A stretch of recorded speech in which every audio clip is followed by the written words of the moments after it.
Dani memarkirkan motornya di parkiran kos. Setelah mengunci motornya, ia melangkahkan kakinya hendak memasuki kosan. Di ruang tamu ia melihat Amara sedang berdua di ruang tamu bersama dengan Tatang. Mereka nampak sedang mengobrol. "Kayaknya seru banget nih, lagi ngomongin apa sih?" tanya Dani tiba-tiba sehingga membuat mereka berdua menoleh ke arahannya. Yang, ini lagi ngobrolin penyanyi yang aku suka itu loh, si Delian. Ternyata Tatang juga suka loh, ucap Amara dengan antusias. "Oh gitu, ya udah lanjutin aja ngobrolnya. Aku mau ke atas dulu," ujar Dani dengan wajah yang agak cemberut lalu melengos pergi. Kenapa sih dia?" tanya Amara kepada Tatang. "Mana saya tahu," ucap Tatang sembari mengangkat bahu dan lengannya. Padahal sebagai seorang pria, ia tahu betul kalau Dani sedang cemburu melihat Amara berduaan dengan dirinya. Hanya saja ia lebih memilih untuk bungkam dan pura-pura tidak tahu. Dengan begitu Amara pun tetap berada di ruang tamu bersamanya. Sedangkan lain cerita kalau Tatang memberitahu Amara bila Dani sedang cemburu. Bisa-bisa Amara pergi untuk menyusul Dani. Bagi Tatang ini bukanlah cara yang licik, melainkan ini adalah cara yang cerdik. Tiba-tiba Sonia menghampiri mereka yang sedang berada di ruang tamu dengan wajah yang muram. "Kenapa San?" tanya Amara. Ia hanya menggeleng. "San?" tanya Tatang. Sonia hanya menengadahkan kepalanya seakan bertanya ada apa. "Jangan-jangan," celetuk Amara tiba-tiba. Tatang melirik ke arah Amara sambil mengangguk, seolah bekerja sama agar mereka pergi saja dari sana. Karena pikir mereka itu bisa saja hantu yang menyerupai Sonia seperti tempo lalu. "Aduh, aku ngantuk," ucap Amara sambil menguap dengan dibuat-buat lalu beranjak dari kursinya dan berjalan menuju kamar. Sonia kemudian melirik Tatang. Nampak Tatang jadi salah tingkah karena takut. Handphone gue mana ya?" "Oh, kayaknya ketinggalan di kamar," ucap Tatang yang nampaknya sedang melakukan tanya jawab dengan dirinya sendiri. Ia pun bergegas bangkit dari kursinya lalu menaiki tangga menuju lantai atas. "Mereka kenapa sih?" gumam Sonia. Sonia saat itu sedang merasa galau. Bagaimana tidak, pertunangan dirinya akan digelar dalam 5 hari lagi. Itu tandanya 3 hari lagi ia harus pulang ke Sukabumi. Mau tak mau ia harus menuruti permintaan kedua orang tuanya tersebut. Karena orang tuanya selalu bilang bahwa jika Sonia tak datang di hari pertunangan itu, maka Sonia dianggap sudah mencoreng nama baik kedua orang tuanya itu. "Kalau kamu sampai mempermalukan keluarga ini, itu sama saja kamu sudah mencorengkan kotoran di wajah ayahmu ini Nia," ucap ayahnya 2 hari lalu di telepon. Jujur langkahnya begitu berat, karena di sisi lain Sonia juga sudah mempunyai seorang kekasih dan kekasihnya itu berasal dari kota Surabaya. Ya, selama 3 tahun ini Sonia menjalani hubungan LDR tanpa sepengetahuan kedua orang tuanya. Karena ia tahu persis bagaimana sikap orang tuanya, mereka menginginkan menantu dari kalangan pegawai negeri sipil. Sedangkan kekasih Sonia adalah pemilik toko mebel di kotanya. Ia sudah menceritakan pertunangan ini kepada kekasihnya itu. Namun nampaknya kekasihnya pun ragu-ragu bila tiba-tiba memutuskan untuk bertunangan dengan Sonia secara dadakan seperti ini, apalagi orang tua Sonia sudah lebih dulu menerima lamaran pria lain.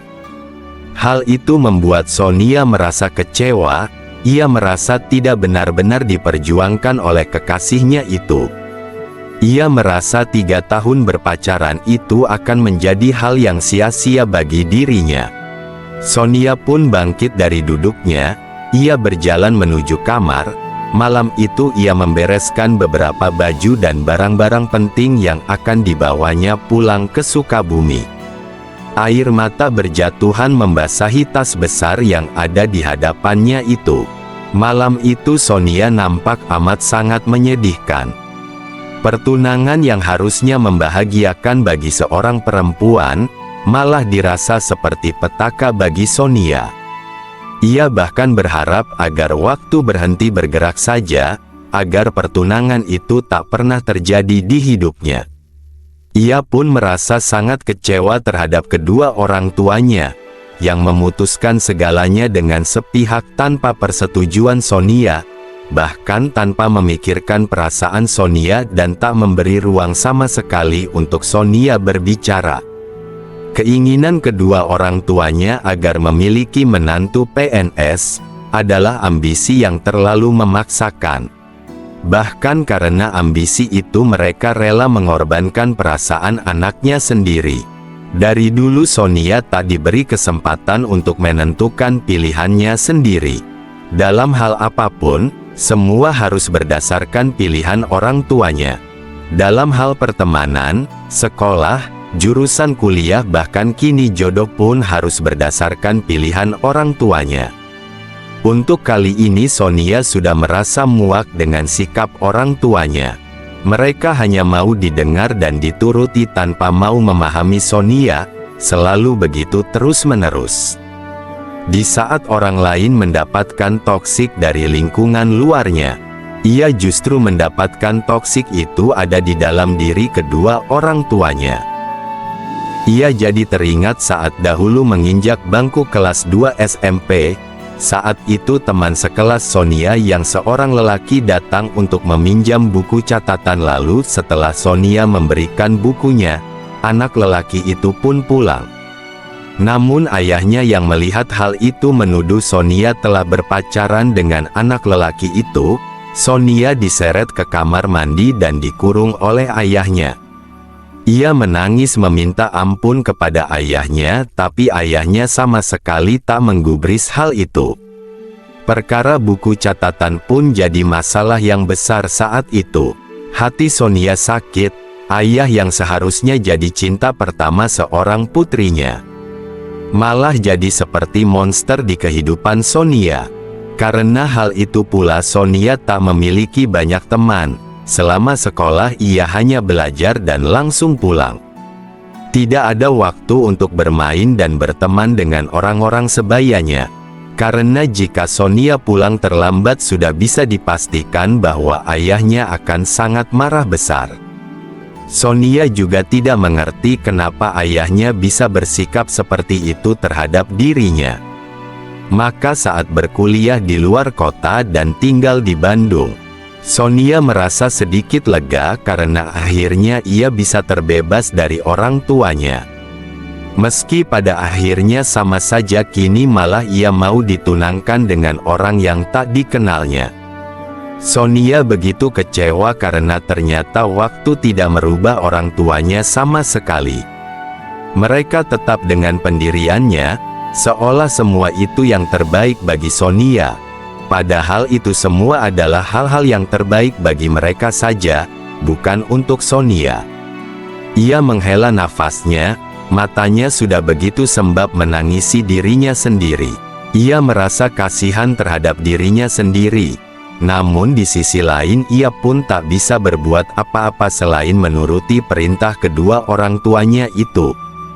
Ia juga merasa kecewa kepada dirinya sendiri karena dirinya tak bisa berbuat tegas.